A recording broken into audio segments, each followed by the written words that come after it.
또 화제가 되는 것들이 이제 취소 건수가 증가하고 있다라는 이제 데이터거든요. 그래서 네. 아무래도 대출을 조이다 보니까 완판됐던 아파트에서도 이제 계약 취소가 나타나고요. 또 심지어 이제 마피, 이제 마이너스 피라고 하죠. 마피가 붙은 뭐 분양권까지 나오고 있다라고 하는데 네. 실제로 이게 취소되는 데이터가 많이 있나요? 저도 이 데이터를 보고 제가 너무 놀랐습니다. 네, 너무 많아서. 너무 많아가지고요. 그러니까 부동산이 이제 네. 계약을 하고 취소가 됐다고 하는 거, 이거는 뭐 한 달 뒤에 할 수도 있고, 2달 뒤에 할 수도 있고, 1년 뒤에 할 수도 있어요. 계약자의 상황에 따라 다르니까. 네. 그리고 실제로 이 계약금이 오갔는지조차 알 수가 없습니다. 그런 실태 파악이 전혀 안 되고 있어요. 그냥 이제 신고하면은 거래가 되는 걸 아는 거죠. 네. 자, 그런데 보시면 이게 이제 이 데이터가 2020년 2월 달부터 데이터가 만들어졌는데 보시면 어때요? 지금 빨간 게 취소된 거래. 네, 그러니까 취소된 요 막대 그래프가 취소된 거래인데 네. 요게 이제 많으면 빨간색이 진해지는 거예요. 와, 자, 2025년이 엄청났네요. 평상시를 보시면요. 거의 200건을 넘을 때가 거의 없었습니다. 네. 거의 없었어요. 그런데 이제 보시면은 올해 이제 2월 달부터 해서 2월 달, 3월 달, 4월 달, 5월 달, 6월 달까지 취소 거래가 굉장히 많은 거를 알 수가 있어요. 이거는 뭐 역사상 가장 많은 취소 거래 건수고요. 6월 달 같은 경우는 거의 1000건 가까이 945건의 취소 거래가 있었습니다. 근데 좀 이해가 안 되는 게 이제 네. 이게 사실 대출 규제로 인해서 잔금 마련이 좀 어려운 분들이 취소했을 거라고 전 예측을 했거든요. 네. 그래서 지금 데이터 기간을 보면 네. 627, 그러니까 6월 전에도 이미 취소가 많았단 말이에요. 맞아요. 그럼 이제 대출로 인한 취소라고 해석하기 아니죠. 어려울 것 같은데요. 맞습니다. 무슨 그러니까 일이 이제 있었지 이때? 어떤 분들은 이제 네. 이거는 뭐 대출 규제 때문에 이런 거 아니냐, 취소를 할 수밖에 없는 거 아니냐. 네. 자, 여러분들 이게 먼저 이제 부동산 취소를 하게 되면은 어떤 일이 발생하는지를 먼저 말씀 좀 드려볼게요. 네네. 자, 예를 들어 집주인이라고 제가 해볼게요. 자, 집주인이 취소할 수도 있고 매수자가 취소할 수도 있죠. 그렇죠. 취소는 누구나 할 수 있죠. 그렇죠? 네. 자, 매수자가 이 거래를 취소를 하려고 해요. 자, 그러면 뭘 포기해야 되죠? 계약금을 계약금 포기하게. 보통 몇 10%? 프로 보내죠? 10% 보냅니다. 예. 자, 근데 서울에 지금 평균 아파트 가격이 10억이 넘어요. 네. 그렇죠? 네. 고가 아파트도 네. 많고. 그러면 그냥 10억만 해도요. 10%면 얼마 날리는 거예요? 1억을 포기한다라는 1억 거죠. 포기하는 거예요. 네. 자, 반대로 집주인이 취소한다고 해볼게요. 나는 아파트 가격이 올라갈 것 같아서 나 이거 취소할래. 라고 할 수도 있잖아요. 이제 계약금의 2배를 주고서라도 그만큼의 상승을 계약금의 2배입니다. 본다. 얼마예요? 10억 아파트면 2억이고요. 네. 그러니까 내가 받은 1억에다가 내 돈 1억까지 더해서 줘야 됩니다. 상당히. 자, 그리고 만약 20억 상당한데, 아파트다. 금액이? 예. 20억 아파트면 얼마예요? 4억이죠. 4억입니다. 네. 자, 취소 거래를 할 수가 있을까요? 어떻게 생각하세요? 지금 뭐 그만큼의 가치가 상승한다는 100% 확신이 있다면 하겠지만 웬만해서는 쉽지 않을 것 이렇게 같아요. 취소 거래를 않을 것 한다라는 건 같아요. 말이 안 되는 거예요. 네. 자, 그래서 뭐예요? 월 평균 200건이 안 됩니다. 거의 대다수를 보세요, 지금. 월 평균 200건이 안 돼요, 취소 건수가. 네. 그런데 1000건이면요, 이거를 1억씩만 계산해 보자고요. 야, 이때 진짜로 1억씩만 많아요. 계산해 좀 보자고요. 이상할 정도로 1000억이에요. 많아. 예. 만약 집주인이 했다 2천억입니다. 예. 이런 돈을 해가면서 한다? 이거는 제가 봤을 때 말도 안 되는 겁니다. 그래서 지금 나오고 있는 얘기가 뭐냐. 집값을 띄우기 위해서 왜 국가에서 조사조차 하지 않고 예. 알 수 없으니 일단 집값을 띄우기 위해서 우리 아파트가 갑자기 15억이었는데 얘가 17억 거래가 딱 찍혀. 예. 그러면 사람 마음은 어떻게 돼요? 내 아파트 가격을 내가 올랐다. 내놨던 예. 호가를 15억이 아니라 17억이나 18억으로 올려놓겠죠. 그렇죠. 이런 신고가 거래가 몇 건만 터지잖아요?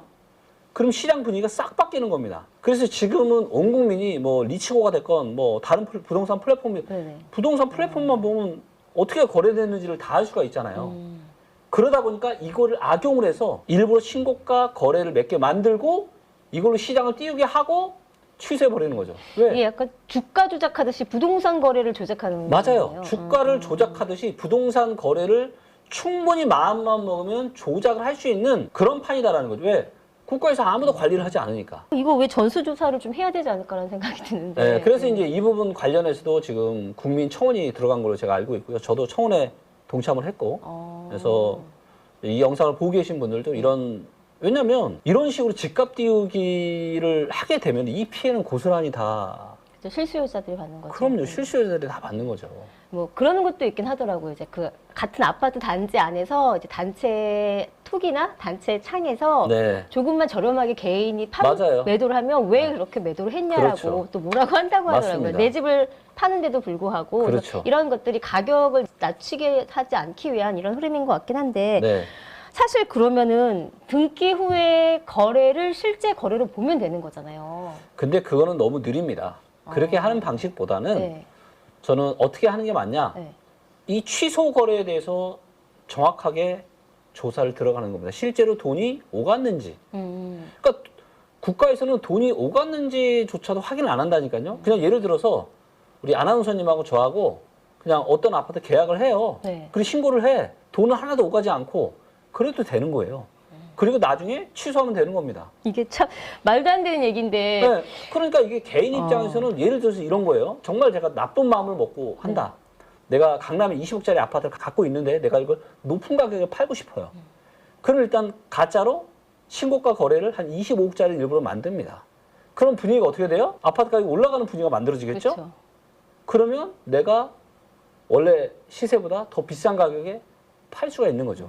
여기 그리고 이제 당연히 이런 것들이 시장의 분양가나 이런 거에도 많은 영향을 미치게 될 미치겠죠. 거고. 주변 아파트 인근 단지에도 그럼요. 영향을 미칠 것 같고. 근데 네. 이게 이제 처음 보시는 분들이나 혹은 초보 투자자분들 입장에서 취소가 된다는 그 기간에 대해서 약간 좀 인지가 필요할 것 같아서 이제 통상적으로 저희가 이제 계약을 하고 한 달 안에 신고를 해야 되고 네. 취소를 하더라도 이제 30일 안에 신고를 해야 되잖아요.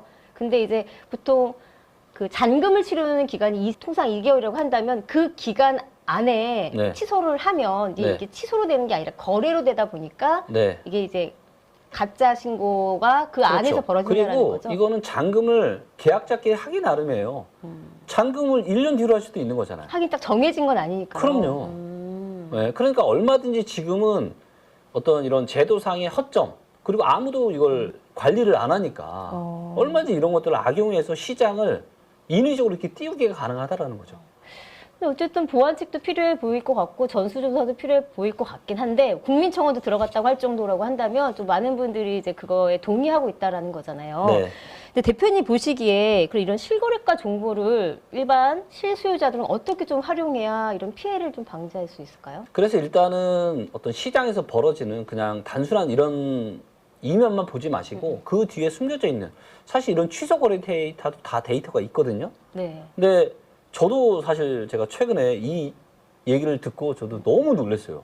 데이터를 보니까 취소 거래가 많아도 너무 많다라는 거죠. 그래서 시장에서 보여지는 그런 한쪽 면만 보지 마시고 그 이면에 깔려 있는 이런 내용들도 같이 보시면 굉장히 좋을 것 같아요. 사실 이제 취소라고 하면 단순히 저는 이제 대출 규제로 잔금 처리를 못 하신 분들이 어쩔 수 없이 손해를 보고도 취소한다라고 생각을 했는데 이 지금 데이터를 봤을 때는 그거의 영향은 아닌 것 같고 네, 그거의 영향도 당연히 있겠죠. 그리고 6월 27일 부동산 대책 때문에 네. 굉장히 피해를 보신 그런 분들도 있을 거라고 저는 생각합니다. 그러니까 그거와 함께 그 전에 있었던 이런 취소 거래량은 또 다른 영향일 수 있는 확률이 높은 거잖아요. 네, 그래서 맞습니다. 이런 것들은 조금 실수요자가 보기에는 좀 어려운 네. 결과라서 굉장히 어렵죠. 네. 그러니까 부동산 데이터를 다루고 있는 저조차도 제가 이 데이터를 많이 안 봤었거든요. 네. 왜냐하면 불과 얼마 전까지만 하더라도 거의 이런 취소 거래가 없었기 때문에 이 데이터를 주목해서 안 봤단 말이에요.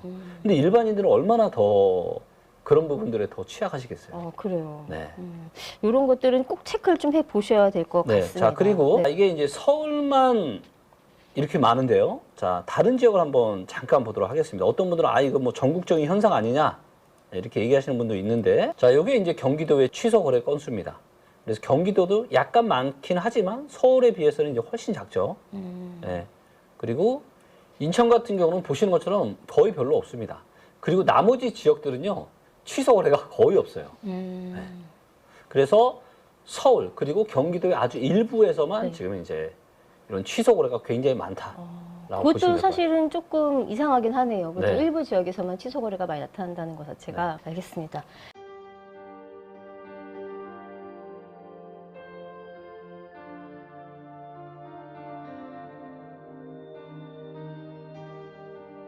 지난 2월 12일 오세훈 서울시장의 갑작스러운 토지거래 허가구역 토허제 해제와 3월 24일 확대 재지정을 기폭제로 서울 아파트 시장의 투기적 과열 양상이 격화되었고 시장 교란 행위도 빈번히 발생했습니다. 한국은행의 통계에 따르면 부동산이 가계 순자산의 73.7%를 차지한다고 합니다. 좁은 국토와 한정된 토지에서 남들이 들어가 살아야 할 주거 공간에 투기를 하고 막대한 불로소득을 올리고 자랑까지 하는 시대는 하루빨리 종식되어야 합니다. 부동산 시장의 투기와 주택 가격의 비정상적인 상승은 국민들의 주거 불안과 청년들의 근로의욕 저하, 사상 최악의 저출산 등 사회적 문제로까지 이어지고 있기 때문입니다. 저는 올해 3월 이후 국토부 실거래가 공개 시스템에서 비정상적인 계약 해제 건수가 폭증하는 것을 목격하였습니다. 아파트 시장을 폭등시키는 것은 일상적인 100건의 계약이 아닌 신고가 한 건에 의할 때가 많기 때문에 투기 세력들은 쉽게 이러한 유혹에 빠집니다. 과거에도 신고가 허위 등록 후 후속 계약이 등록되면 슬그머니 이를 해제하는 등의 사례가 종종 언론에 보도되기도 하였습니다. 이는 해당 아파트의 실거래가를 조작함으로써 시세를 올리려는 부정한 작전에 해당합니다. 그러나 이를 감시해야 할 국가기관의 조치는 어디에서도 찾아볼 수 없었고 그 실태조차 파악도 못하고 있는 것으로 보입니다. 이에 최근에 비정상적인 실거래가 대량 계약 해제 사태를 통계적으로 집계하여 과거와 비교하며 그 실태를 먼저 알리고자 합니다. 본 청원의 취지는 국토부 실거래가 공개 시스템의 신고가 허위 계약 등록 후 후속 계약 등록 시 이를 해제하거나 계약과 해제를 반복하는 자전거래 등 책임있는 국가기관의 아파트 실거래가 조작 여부 실태 조사를 촉구하기 위함입니다. 또한 허위 매물 등록과 시세 담합, 허위 계약 자전거래 등 부동산 시장을 교란시키는 작전 세력 감시를 위한 금융감독원, 증권감독원과 같은 부동산 감독원 설립을 촉구하기 위함입니다. 본 청원을 계기로 국가 차원에서 건전한 부동산 거래 질서를 확립하여 집값 폭등과 이로 인한 불로소득을 차단하여 사회 갈등을 해소하고 국민의 주거권을 보호할 수 있는 부동산 거래의 공정성 및 투명성을 확보해 주시기 바랍니다.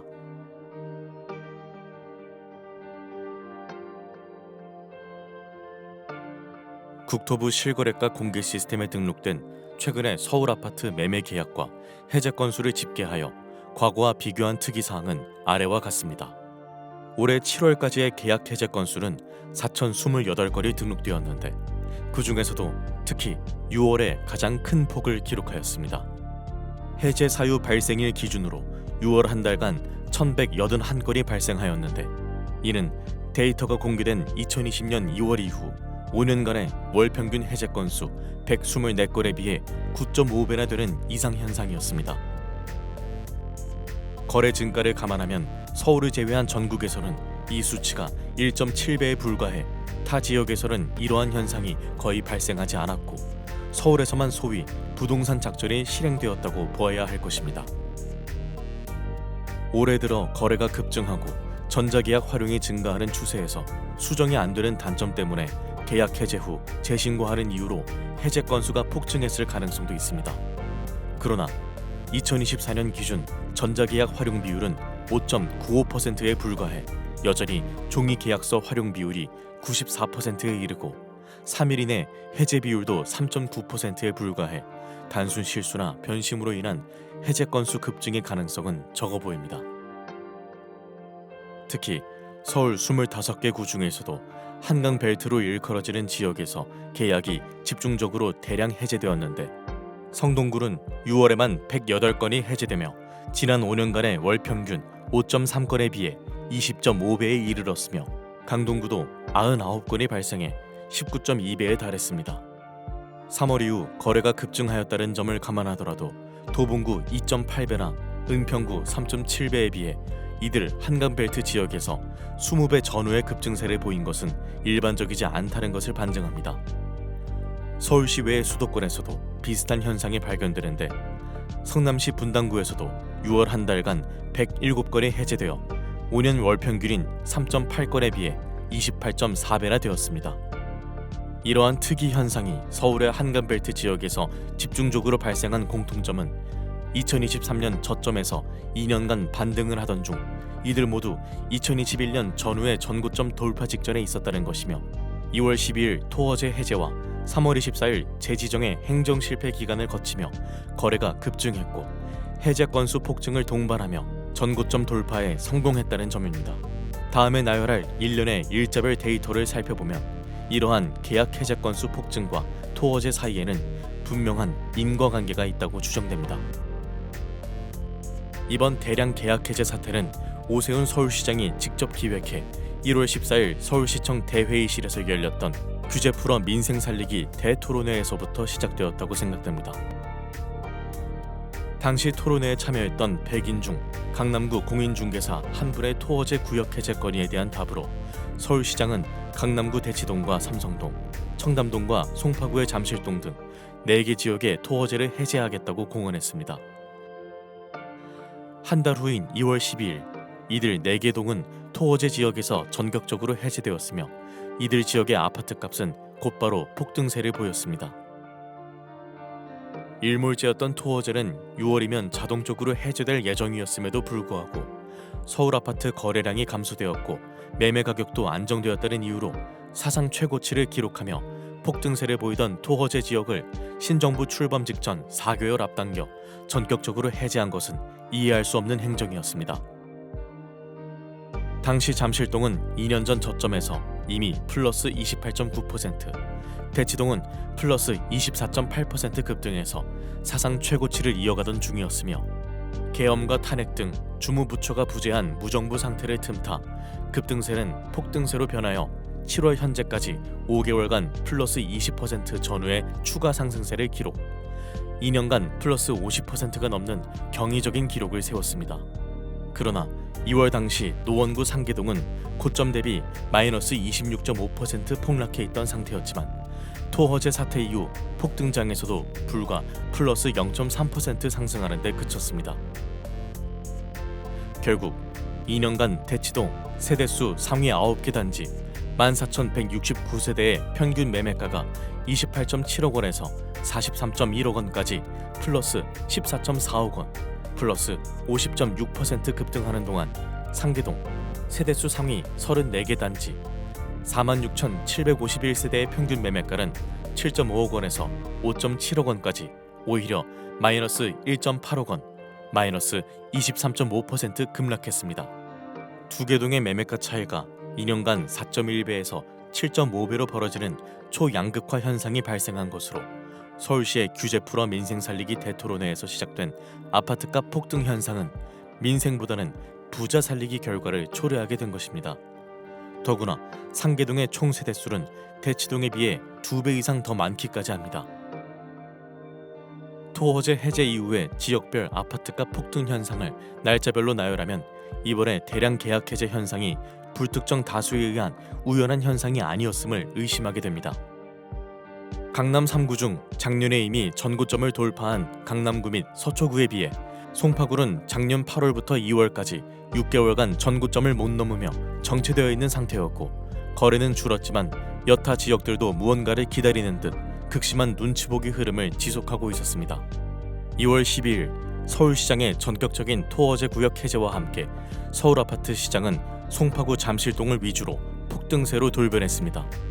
연일 폭등세를 보이던 서울 아파트 시장은 열흘 후인 22일 송파구와 영등포구가 4년 전에 전고점을 돌파한 데 이어 4일 후 마포구, 9일 후 성동구 등 차례로 전고점을 돌파했습니다. 서울 아파트 시장이 폭등세를 보이자 국토부 등 정부 당국에서는 3월 24일 부랴부랴 토어제 지역 확대 재지정을 했지만 이미 전고점을 넘은 서울 아파트 시장은 거래 폭발과 더불어 추격 매수가 붙으며 걷잡을 수 없이 폭등세를 이어갔습니다. 4월과 5월에도 광진구와 강동구 등 한강벨트 나머지 지역뿐만 아니라 성남시 분당구도 속속 전고점을 돌파하는 등 이러한 폭등세는 주변 지역으로 확산세를 보였습니다. 이에 따라 6월 4주차 부동산원 주간 매매 동향에서는 주간 상승률이 성동구 플러스 0.99%, 마포구 플러스 0.98% 등 연율 플러스 50%라는 사상 최고 상승률을 기록하였고 결국 신정부는 출범 이후 처음으로 대출 총량 관리 강화라는 6.27 대책을 발표하기에 이르렀습니다. 이러한 폭등세 속에서 과거에는 전혀 볼 수 없었던 특이한 거래 현상이 목격되었는데 계약 해제 건수가 급증을 했다는 것입니다. 성동구를 예로 들면 3월부터 급증세를 보였는데 특이한 점은 1월부터 6개월간 해제 사유 발생 건수가 규칙적으로 점증했다는 것입니다. 즉 5년 월 평균 5.3건에 그치던 해제 건수가 12월 4건, 1월 9건, 2월 14건, 3월 29건, 4월 55건, 5월 71건, 6월 108건으로 성동구 아파트 지수 급등을 따라 해제 건수도 급증을 한 것입니다. 강동구와 마포구, 성남시 분당구 등 주요 지역에서도 이러한 현상이 발견되었는데 서울 아파트 전체 해제 건수에서도 12월 91건, 1월 157건, 2월 200건, 3월 369건, 4월 428건, 5월 608건, 6월 1181건 등의 규칙적인 흐름은 동일했습니다. 즉, 이들 지역에서는 공통적으로 아파트 가격의 급등 추세를 따라 계약 해제 건수도 동반 급증을 한 것으로 이 중에는 신고가 취소분이 상당수 포함되어 있을 개연성이 큽니다.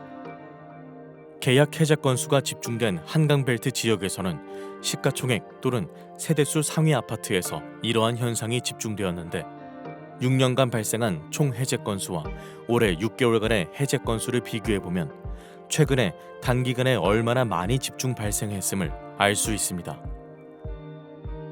성동구 센트라스 아파트는 6년간에 63건에 비해 6개월 만에 38건이 발생해 그 비중이 60%가 넘었으며 텐지힐 1단지도 58%가 넘었습니다. 강동구의 아르테온 아파트도 55%가 넘었으며 성남시 분당구도 58%가 넘었습니다. 특히 양천구의 목동 신시가지 7단지의 경우에는 6년간 발생한 총 해제 건수 17건 중 올해 6개월에만 12건이 집중적으로 발생했는데 이 기간 전용 53제곱미터 실거래가는 15.7억 원에서 23억 원으로 플러스 7.3억 원 폭등, 불과 4개월 만에 플러스 46.5%를 기록했으며 전용 66제곱미터 실거래가도 19.5억 원에서 27.5억 원으로 플러스 8억 원의 폭등, 플러스 41%를 기록했습니다. 마포구의 마포 레미안 푸르지오 아파트도 6년간 총 42건의 계약 해제 건 중 올해 6개월에만 20건의 해제 건수가 발생하였는데 전용 53제곱미터의 경우 15.9억 원에서 20.5억 원으로 플러스 4.6억 원 급등, 불과 4개월 만에 플러스 28.9%의 상승률을 기록했으며 전용 84제곱미터의 경우에도 18.0억 원에서 24.5억 원까지 플러스 6.5억 원 상승, 플러스 36.1%를 기록했습니다. 이 중에는 상당수가 단순한 실수나 착오, 변심 등으로 인한 계약 해제건이 있을 수 있으나 거래 폭증과 함께 신고가를 포함한 이러한 대량 계약 해제 건수가 전고점을 넘기며 추격 매수를 유발하기에는 딱 좋은 현상이었습니다. 문제는 이러한 대량 계약 해제 건수가 시장 참여자들에게 착시를 불러일으킬 뿐만 아니라 국가기관의 공식적인 총 거래 건수에도 포함된다는 것입니다. 실제로 서울시 부동산 정보광장 홈페이지에는 해제 건수가 포함된 거래 건수가 노출이 되고 있으며 언론에서는 이를 여과 없이 보도합니다. 즉, 지난 6월의 총 거래 건수에는 이미 해제된 1천여 건의 계약도 포함이 되어 있습니다. 한편 올해 7월까지 서울 아파트 실제 계약 건수는 44,285건이고 해제 건수는 4,028건으로 총 해제 금액은 5조 2,500억 원입니다. 올해 해제된 계약 건수가 모두 정상이었다고 가정하면 이 금액만큼의 계약금 손익이 발생한 것이며 이 중 20%만 계약금을 포기했다고 가정해도 그 금액은 1조 원이 넘습니다. 그러나 7개월간 4,000건이 넘는 해제 건수 중 얼마나 실제 계약서를 썼는지, 계약금은 주고받았는지 알 수가 없습니다. 누군가 나쁜 의도를 가지고 하루에 10번씩 계약과 취소하는 행위를 반복하더라도 막을 수가 없으며 계약금 이체 없이 없었던 일로 삼아도 알아낼 수가 없습니다. 또한 실제 계약 건수와 해제 건수 중에는 특이한 차이점을 발견할 수 있는데 이번 폭등장에서 발생한 계약 해제 건수 중 주요 지역일수록 해제 금액이 실제 계약 금액보다 훨씬 더 고가라는 점입니다. 예를 들어 강남구의 올해 225건의 계약 해제 금액 평균가는 31.1억 원으로 2,517건의 실제 계약 금액 평균가 28.7억 원에 비해 2.4억 원이나 고가였습니다. 서울 아파트 4,028건의 해제 금액 차이는 142만 원으로 그 차이가 0.1%에 불과한 반면 강남구의 경우에는 무려 8.2%에 이르고 서초구와 영등포구, 양천구도 7% 이상의 큰 차이를 보였습니다. 이러한 사례로 유추해보면 대량 계약 해제 건수 중에는 신고가 취소가 상당수 포함되었음을 예상할 수 있습니다. 지금까지 올해 3월 이후 국토부 실거래가 공개 시스템에서 발생한 대량 계약 해제 사례를 집계하였으며 매매가 변동과의 상관관계를 제 나름대로 분석하였습니다. 이를 바탕으로 수많은 계약 해제 건수 중에는 신고가 허위 계약 등록 후 후속 계약 등록 시 이를 해제하거나 계약과 해제를 반복하는 자전거래로 의심될 만한 정황을 발견하였습니다. 그러나 관계 당국이 아닌 일반 시민에게는 보다 상세한 자료에 접근에 한계가 있고 위와 같은 개인 한 명의 분석만으로 실제 문제가 있다는 것을 단정짓기는 어렵습니다. 이에 저는 국가기관에 이와 같은 청원을 하는 바입니다.